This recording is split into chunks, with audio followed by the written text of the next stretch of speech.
The CBS Radio Mystery Theater presents...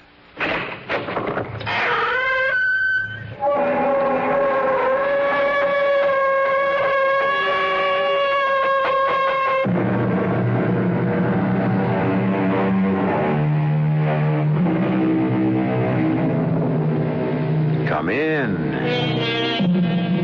Welcome. I'm E.G. Marshall. From ancient days to the present, mankind has believed in ghosts.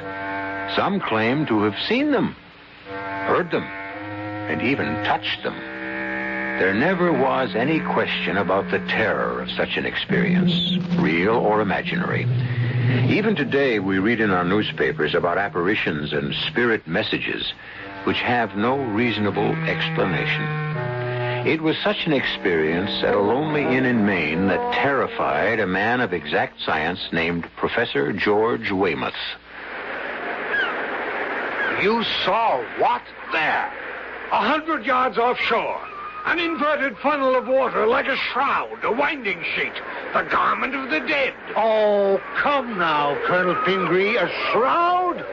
Just the wind whipping a wave crest into an inverted cone. You look as if you'd seen an apparition. Don't tell me you believe in that kind of thing. You said your name was... Weymouth. Weymouth? Yes. That could explain it.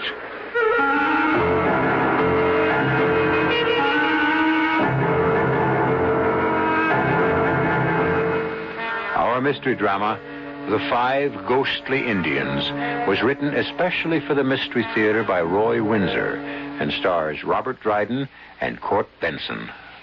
It is sponsored in part by Anheuser-Busch Incorporated, Brewers of Budweiser, and Sign-Off, the sinus medicines. I'll be back shortly with Act One.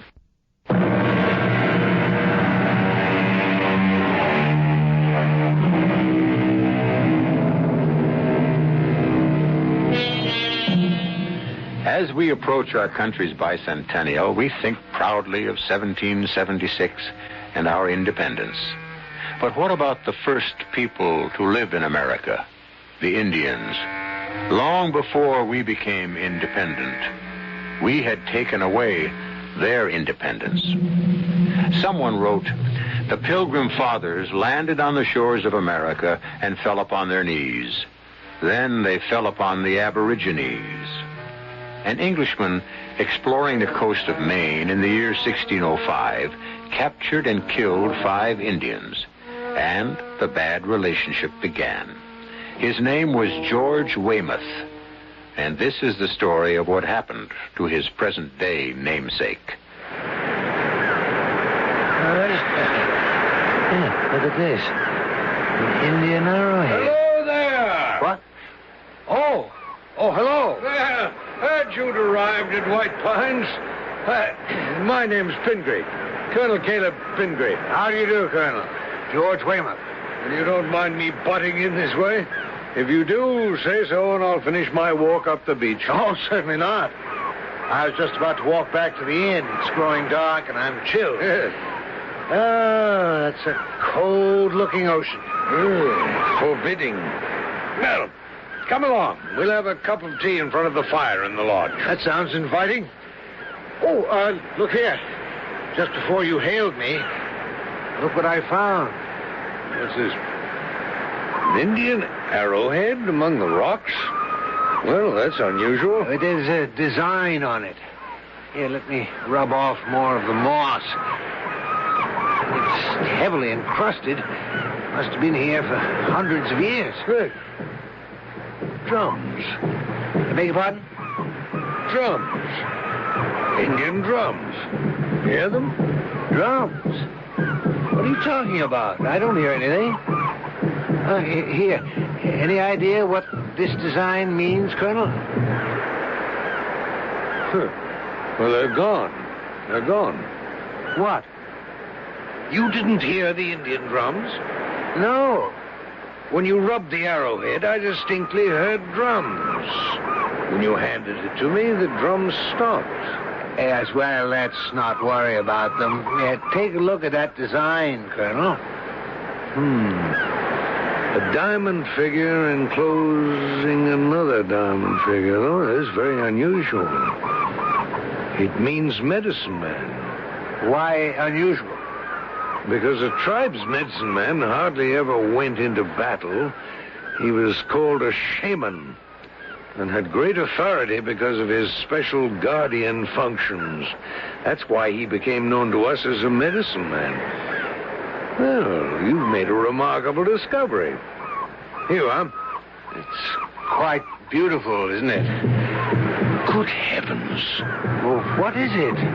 What? The drums. And look!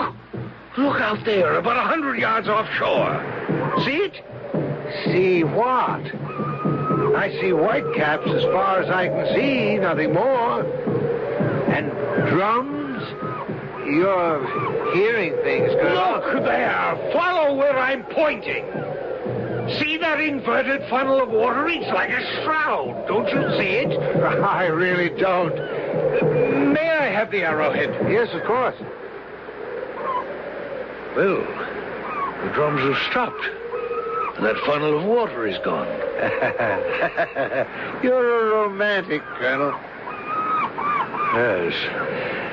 Do you know what I'd do with that arrowhead if I were you? I'd throw it in the ocean. I certainly won't do that. You said it was unusual. My young daughter will treasure it as a wonderful souvenir. You're not pulling my leg, are you, Colonel? I assure you I'm not. What did you say your name was? Weymouth? Yes, George Weymouth. I'm an assistant professor of zoology. Weymouth. Yes, that could explain it. Explain what? Do you know anything about the history of your surname? No, not too much. There have been Weymouths here since the Revolutionary War. General Tad Weymouth. The name goes further back than that, Professor. I think I'd better tell you about it.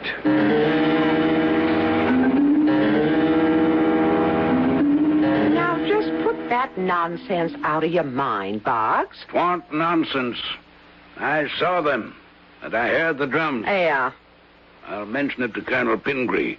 Maybe he can explain it. You're two of a kind, you and that old daydreamer. Don't know how you stand listening to his same old stories over and over again. You'd think he had the second sight. Well, some folks do, Mag. Uh-huh. Well, then ask him when he comes in from his walk where the Faradays are. Should have been here by now. It's after 6. Well, got lost, most likely. It's easy to make the wrong turn-off at Bath and end up at Booth Bay Harbor. Well, I gave her very careful instructions. Seemed a nice young woman. They're staying a week. Well, we can use the money. Summer wasn't so bad, Boggs. And after they leave, there'll be just us and the cats. Yeah. I'll miss Colonel Pingree. Don't see why. With that second sight the two of you got, you can keep tabs on each other all winter. Drums. I tell you, Mag, as sure as I'm standing here, I heard them. And I saw what I saw. 5 Indian braves dancing round a boiling pot and dipping their arrows into it. Yeah, that's what I saw. On that side road, coming back to Phippsburg from Popham Beach. The drums were rolling, and there they were, right in the middle of the road, heads down and dancing in a circle. Oh, lucky you didn't run 'em over. Well, I'd best be getting to the kitchen. The colonel and that professor ought to be back soon from the beach. Maybe you'd better build up the fire and offer them some tea when they come in. What's that professor's name? Weymouth? Why? Weymouth. Seems to me... Oh, Boggs, now what? Never mind. I'll speak to the colonel. Well, you keep your ears open for the telephone. If the Faradays did get lost, they'll be calling in. It's almost dark now. And it's hard to find the place. Oh, it feels good in here, Colonel. Well, the fire will feel better. I want to change my shoes. My sneakers got wet. Or shall I order hot tea? Yes, thank you. I'd like a cup, good and hot. Good. Evening, Boggs. Evening, Colonel. That's a grand fire. Yeah. Mag thought you might like a cup of hot tea. Yeah, the old good wife is absolutely right. 2 cups. Professor Weymouth would like some, too. Sure thing. Sit down. I'd like to ask you a question, Boggs. Sure. I got one for you, too. Oh? Well, let me have yours first. You know the side road from Popham Beach back to Phippsburg, about 4 miles away? Yes. Well, I told Mag about what I saw, but there's no talking to her. She just laughs at me and declares I might be a little loose in the top story. Well, I know that your good wife feels the same way about me. Oh, she means no offense, Colonel. No, of course not, of course not. I understand that. Well, after I picked up the lobsters and the clams in Popham Beach, I drove the old truck back toward Phippsburg. Mm-hmm. Now, about a mile from where I turned off to the White Pines, I heard drums, Indian drums. And I saw, clear as I'm seeing you, 5 Indians dancing round a boiling pot and dipping their arrows into the stuff, whatever it was. You see. Well, what do you make of that? Well, I heard Indian drums, too, Boggs. I knew I was right. Where'd you hear 'em, Colonel? On the beach, about a half an hour ago. But I saw something else. About 100 yards offshore, I saw an inverted water spout. Looked like a limp sheet held up by 2 fingers. A headless ghost. What'd it do?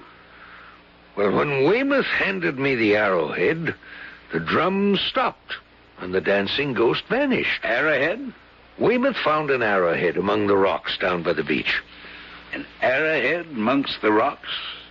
Well, it must have been there for centuries. More than 3. I'd say it dates from around 1605. Now, how the deuce do you know that? Weymouth. You're from an old Downeaster family. Does the name mean anything to you? Yeah, but just barely. Well, I've been thinking about it ever since Weymouth picked up that arrowhead. It had belonged to a medicine man because it had a design on it, a figure of a diamond within a diamond, probably from the Etchemin tribe. Back in 1605, an Englishman named George Weymouth explored the coast of Maine. For no reason I've ever been able to learn, he brutally murdered 5 Indians. The chief of the tribe attacked Weymouth's sloop, killed several of his soldiers, and then they were overwhelmed. Yep, it comes back to me now. Yeah. The English killed the medicine man, wrapped him in a sheet, and dropped him into the ocean. And now he's returned. He's returned, and he's called up those 5 murdered Indians to witness his revenge. You told Professor Weymouth about the curse? I intend to. But he's a professor of zoology, a man of science. He'd laugh at me. How long is he staying with you? Till the end of the week. 2 more days. I'll have to tell him to leave tonight. Let me handle him.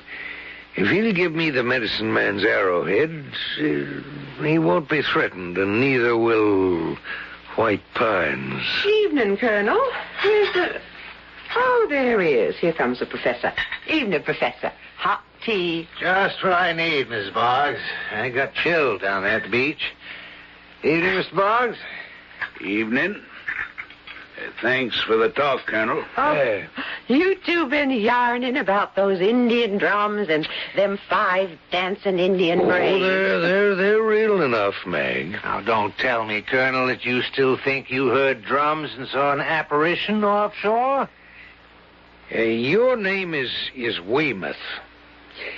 Over 300 years ago, your ancestor, George Weymouth, cruelly murdered 5 Indian braves and killed the medicine man of their tribe and buried him at sea. When you picked up that arrowhead, you triggered the guardian spirits of those Indians, and they have been awakened. Indeed. To what purpose? Revenge, Professor Weymouth. I don't believe it, Colonel. With all due respect to folklore. I didn't expect you to believe it.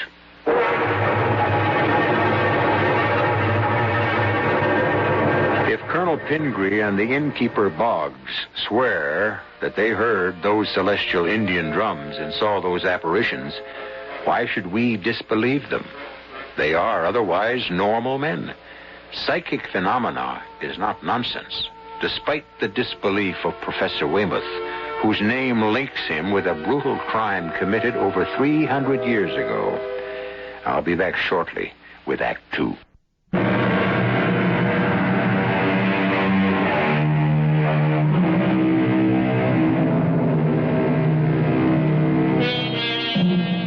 It might be that some Downeasters have retained imaginations more lively than our own because our 23rd state, Maine, has a rugged climate, and its people never forget it. In the sparsely settled wilderness, it would be easier to see ghosts of Indians from long ago, in the forests, in front of a blazing hearth. Professor Weymouth might scoff at folklore, and so does Mag, the innkeeper's wife, but not Boggs, the innkeeper. He and Colonel Pingree know what they heard and saw. Boggs, what was that talk about an arrowhead? Weymouth found it. That's when the trouble began. Oh, Indian drums, dancing Indians, a ghost on the water. Oh, you and the Colonel, you're some pair. 7 o'clock, still no Faradays? Lost, probably. Well, you'd think they'd telephone. Well, I'll serve the Colonel and Professor Weymouth and put the other steamers and lobsters in the icebox. I think I'll go outside, look around a little. Now, you be very careful. Don't want some Indian to scalp you. Couldn't run White Pines alone. One of these days, Mag, you'll believe. I'll be back half an hour or so. Keep an eye out for the Faradays. Yep. We can eat any time Mag is ready to serve, Boggs. Coming right up, Colonel. Good. Oh, you look concerned, my friend. Nope. Just annoyed. Young couple named Faraday was supposed to arrive at 6. I haven't heard a word from him. Well, it's easy enough to get lost on these back roads. I'm going out to look around. We just got that one light out front, and they could drive right by. Had any luck, Colonel? I'm still not convinced, Boggs. The arrowhead is mine. I'm reluctant to give it up. It means trouble, Professor. So you say. But I'm a man of science. Folklore is charming, but I don't believe in it. We know that myths were created to explain certain practices and beliefs. But when reason is applied, they disintegrate.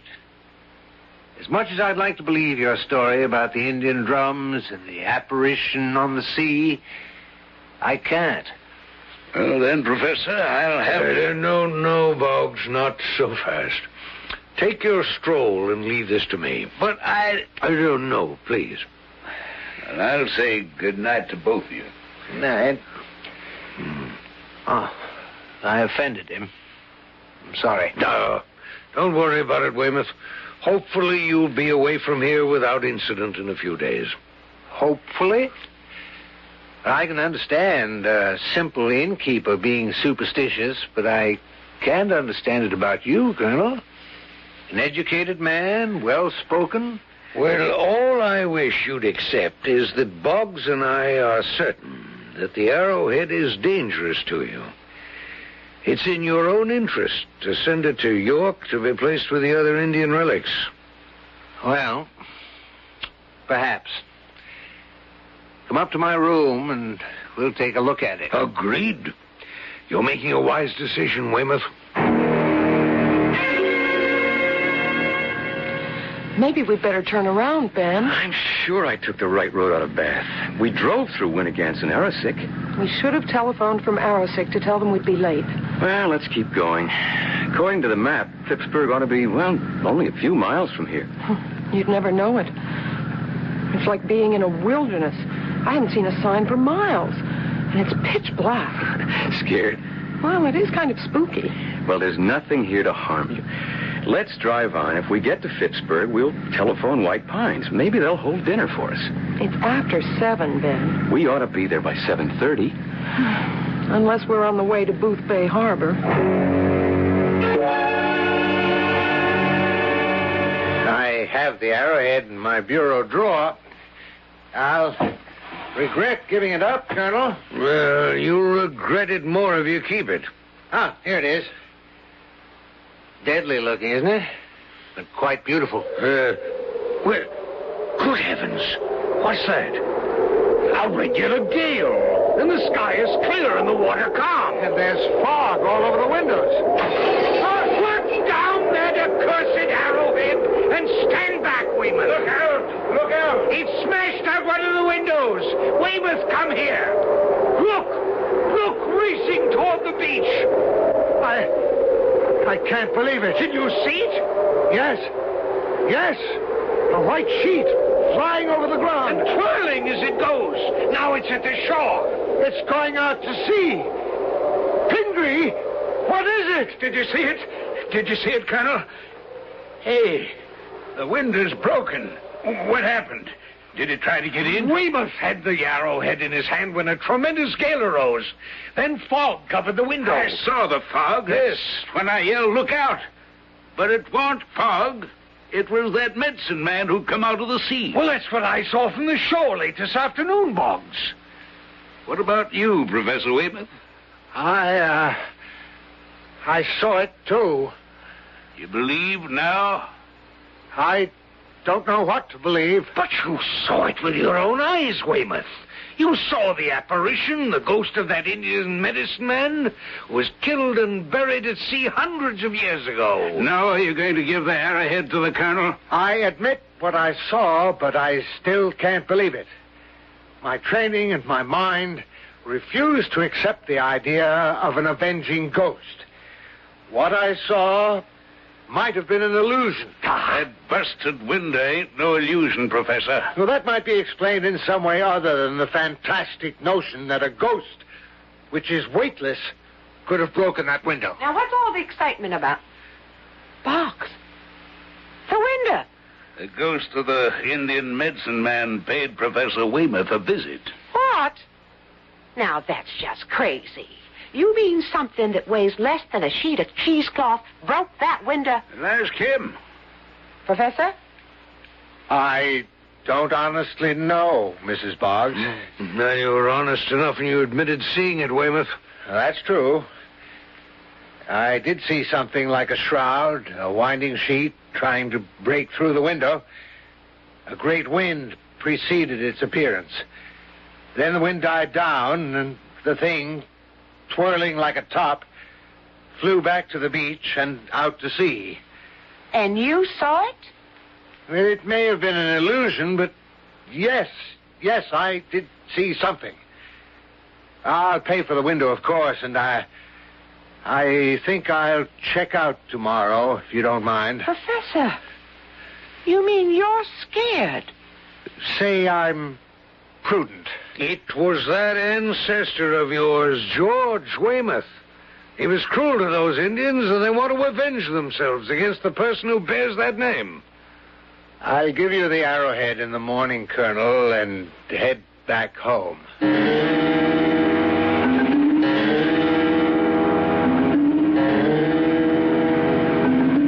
About 10 more minutes, Fran. I'm glad we telephoned. She was so nice, Mrs. Boggs. She'll have the steamers ready and then the lobster. Perfect. I could eat for hours. Ben, slow down. Ben, stop. What is it? You sound terrified. Look up there ahead. You see them? Huh? Don't you see them? Who's them?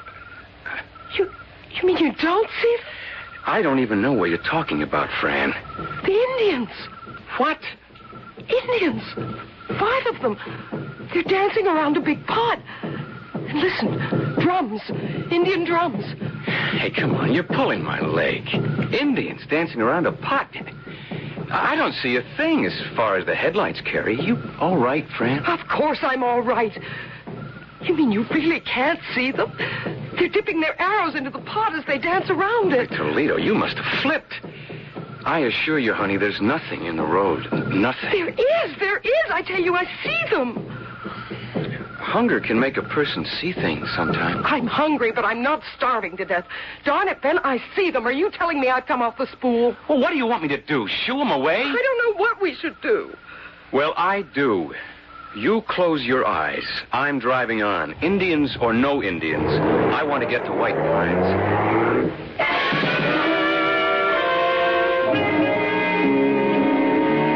Faraday's ought to be along any minute.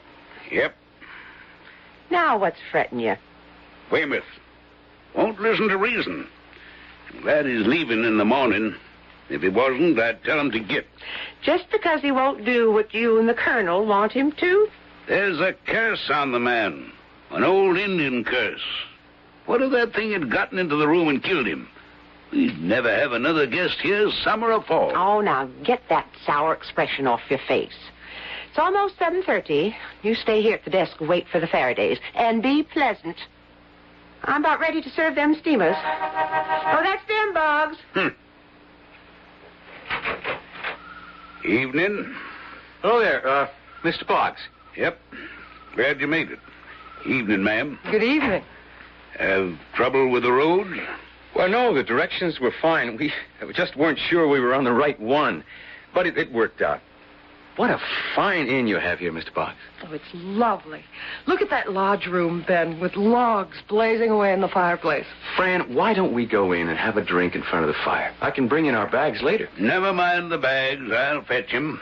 If you'll give me your keys, I'll park your car off the road. My wife will get you a drink, and you can have dinner any time. Steamers and lobster. Hope you like 'em. Perfect. Nothing better. All over your scare, darling? Oh, Ben. Something go wrong on the way down? It's too silly to mention, Mr. Boggs. Oh. Well, I'm not a pride man myself. My wife saw 5 Indians dancing around a pot and dipping arrows into it. Hunger pains, I told her. Did you now? Silly, wasn't it? Depends. You'd better sign the register, and I'll have her come out and fix you some drinks.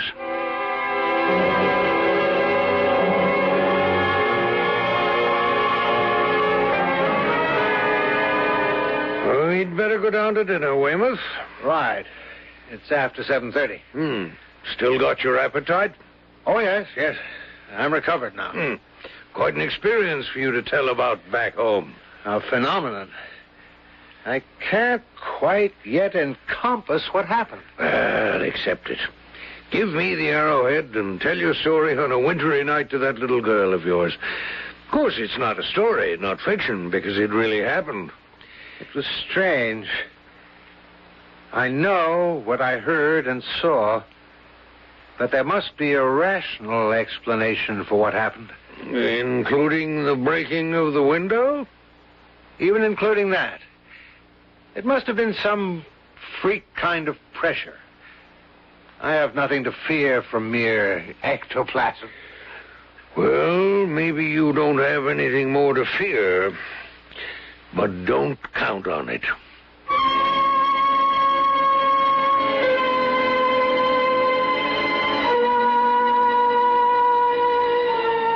Professor Weymouth, even as you and I, is a rational man. He accepts only what he can touch or see. His mind rejects the possibility of ghosts. But is there anyone who doesn't know of a haunted house? Haunted by what? A specter?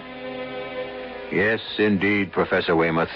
For all your education, you cannot prove they don't exist. I'll be back shortly with Act 3.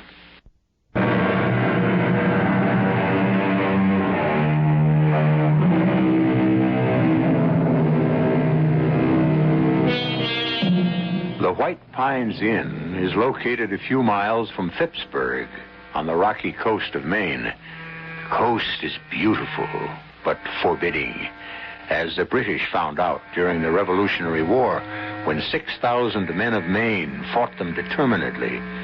Maine remembers those days of hardship and remembers her even earlier history. The first settlement in 1620 on the Saco River. the Abnaki and Etchemin Indians of the Algonquian family. And who is to say that the spirits of those dead do not still inhabit those huge forests of white pine, fir, spruce, and birch? Excellent dinner, Mag. Excellent. Oh, thank you, Colonel. Oh, very good. Best steamers and lobster I ever had. Not to forget the Indian pudding. Well, that's real enough. Nothing ghostly about that, Professor Weymouth. You want coffee here or in the lodge room? Well, let's have it in front of the fireplace, Mag, if you please. And introduce yourselves to that nice young couple they're finishing up. Name's Faraday. Yeah, I'll do that. Faradays seem as content as we are. Good evening. Good evening. I'm Ben Faraday. This is my wife, Fran. How do you do? I'm George Weymouth, and this is Colonel Caleb Pingree. Oh, pleased to meet you, sir. Yeah. Colonel, will you join us? Well, thank you. I'm glad you arrived. Boggs and his wife had begun to worry about you. You lose your way? Well, we thought we had, but we were on the right road all along. And then the sun dropped out of sight, and it was so dark, I just crept along. Oh, we had an unexpected adventure. Then they wouldn't be interested. Well, certainly we would, Mrs. Faraday. Up here, anything unusual is welcome. It gives us something to talk about. Just seeing new faces is a treat. Especially yours, Mrs. Faraday. Why, thank you. Where are you from, by the way? Lewiston. You? Brunswick. I teach zoology. The colonel here just enjoys life. I suspect he's got a chest of old gold in his attic, and he's a mine of folklore about the Indians who used to inhabit these forests. Well, that's not quite true about the chest of gold, but Indian legends are my hobby. And we've just experienced another one. What? Well, it's true enough. Even Professor Weymouth has to admit what he saw. You saw something, Professor? I think so. When? Late this afternoon. Well, why are you looking so startled?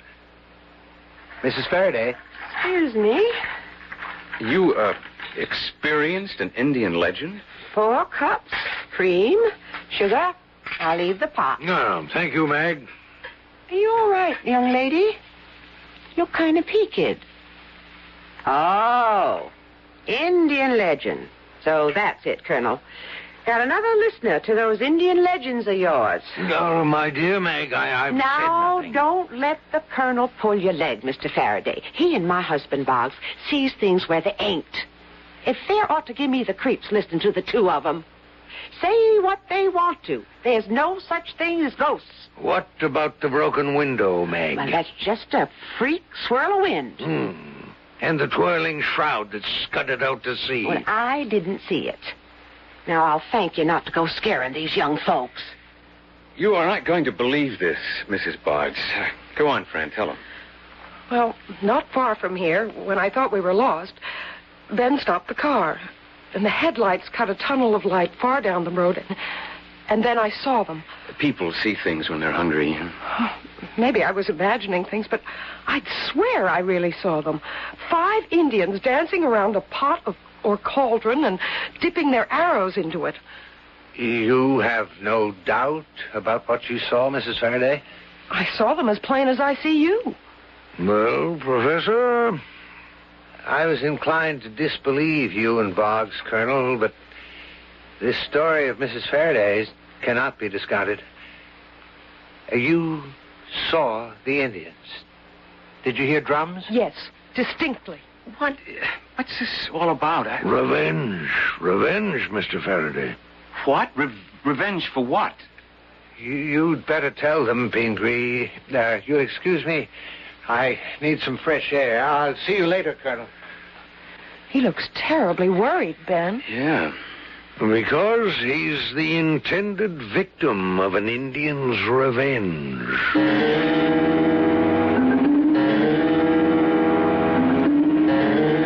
Boggs, come in here with me. I was going to turn down the Professor Weymouth's bed when... Well, look. The pillar's been wrung in half, chairs overturned. It's that thing from the ocean.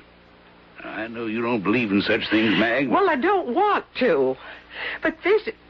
Either the professor went crazy or... Well, how do you account for all this damage? First to the window.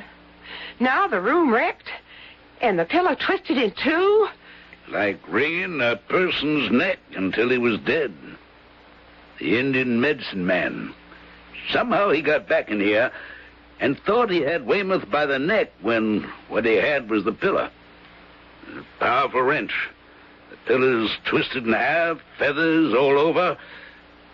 I'm telling him to leave White Pines tonight. You think we better call the police in Phippsburg? Oh, they don't believe in apparitions any more than you do, Mag. Well, I'm not so sure now that I don't.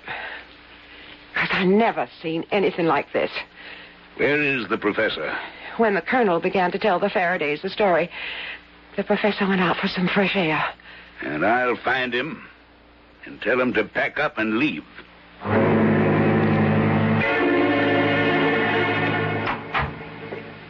Oh, Mr. Boggs. Like to have a word with you, Professor. Enjoy your stroll, Weymouth? I just stood outside and breathed deeply and looked at the sky. Mag went upstairs to turn down your bed. The room was a shambles. Chairs overturned, the bed all rumpled, and the pillow wrung in half. What? I haven't been near the room since dinner time. The ghost of that Indian medicine man's been there. If you'd been stretched out on that bed, you'd be dead. That pillow was twisted in two. Feathers all over the place. Good Lord. I'm sorry to have to say this, Professor, but I want you to pack and leave. Tonight. I don't blame you. I'll pay for all the damage. I'm deeply sorry. Bring me the arrowhead, Weymouth. That's the source of your trouble. Until you've disposed of the medicine man's arrowhead, you won't have peace, and you may, in fact, die. Have your doubts about specters, but give me that fatal arrowhead. I'm convinced, Colonel. I'll be right back. Well, even Mag's convinced now, Colonel. I'd imagine so. The professor's a doomed man. Not if he gets rid of the arrowhead. Think the Faradays have gotten scared off? No. They went to bed about a half an hour ago. Mrs. Faraday has the sight, Boggs, like you and me. When I told her what happened, she believed me. Even her husband began to be convinced. Oh, they'll stay. But you're quite right in telling Weymouth to leave. Tonight.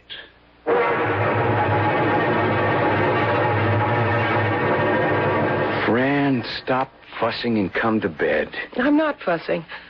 I'm just thinking about what the colonel told us about George Weymouth and how he murdered those 5 Indians way back in 1600-something.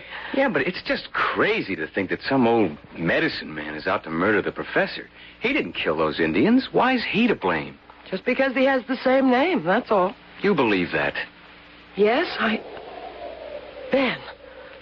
Oh, my goodness. What is it? Look out there. On the water, see it? Yeah. Something's rising from the water offshore. It's a water spout. No, it's not. It's upside down. It looks like a sheet, and it's turning round and round. And it's floating this way, toward shore. What is it? It's that thing the colonel told us he saw. The ghost of the medicine man who was buried at sea. It's coming towards the inn. Ben, I'm afraid. I'll get Bob. No, don't leave me, Ben. Look, it's on the shore, and it's coming up the hill. And listen to the wind. It's coming toward us. No, it's heading for the rooms to our right. That's where Professor Weymouth is staying. It's after him, Ben. It broke the window. The whole place is shaking. Come on, friend. Let's get out of here. Help me! Help me! The thing's got him, Ben. Colonel, Mr. Boggs. Open the door, Boggs. We have only seconds. Don't go in there, Ben. I have to. Help me, someone! Good Lord, it's at his throat. Help me, Boggs. Faraday. It's like canvas. Hang on. Pull it away from his throat. I picked up the arrowhead to bring it downstairs. dragging me toward the window. It's twisting round his throat. Hold him round the middle, or he'll be dragged through the window. Meg, find that arrowhead and throw it out the window. Because of you, Al. Throw it out the window. Throw it, Meg.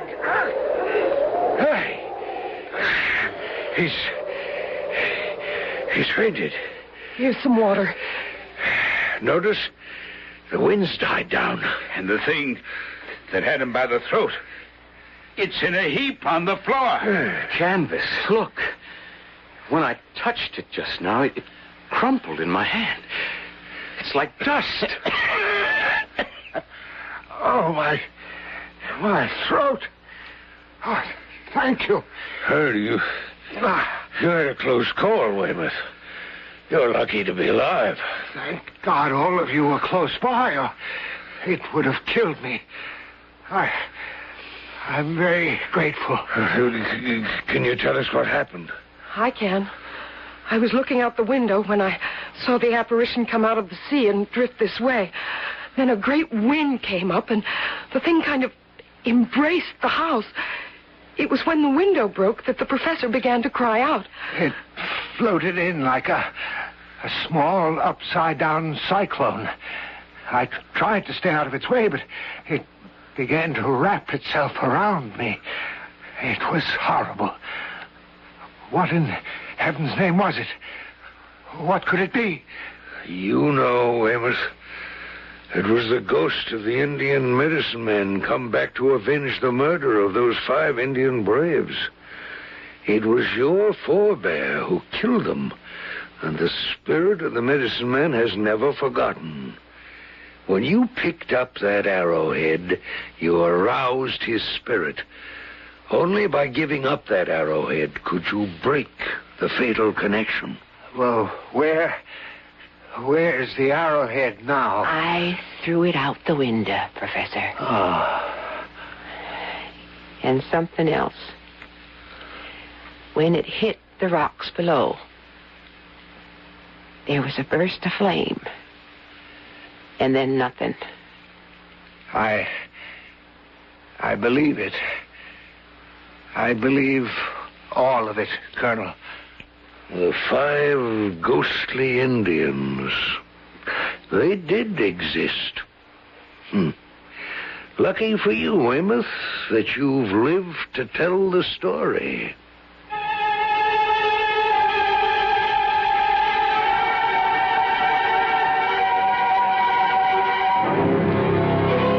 The dread of the supernatural goes back to earliest man. As he roamed the earth, he was encompassed by many terrors. There was the terrible dark, with its countless dangers. Legends about second sight are endless. To this day, the avenging specter of the Indian medicine man lives as fact in the mind of Professor Weymouth. I'll be back shortly.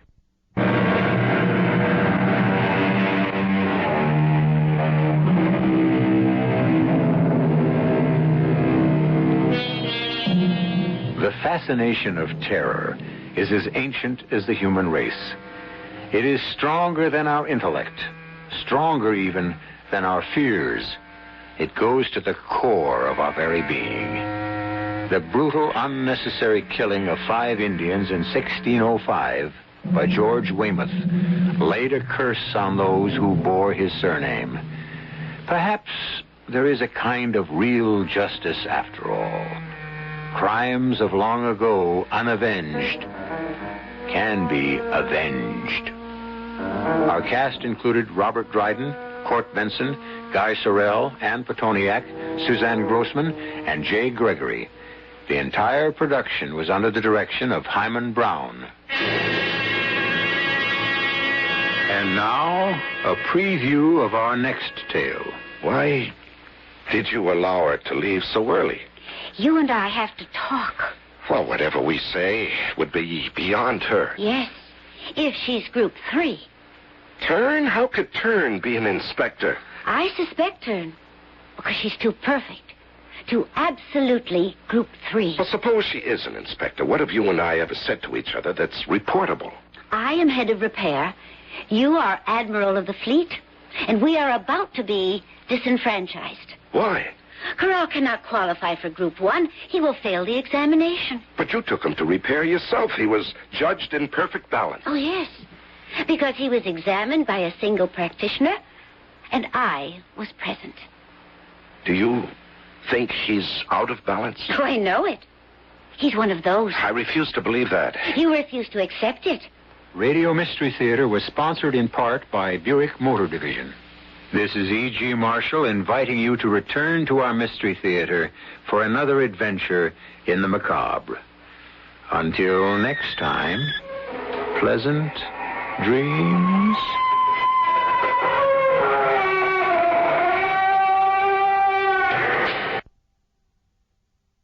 Whatever business you're in, growth isn't just about getting bigger. At ADP, we believe it's about getting stronger by turning data into insights so you can build teams that work as teams. By using our AI technology to help catch payroll errors before they're errors. And by keeping ahead of thousands of changing regulations so you can keep ahead of everything else. ADP helps businesses like yours grow stronger every day. ADP, HR, talent, time, and payroll.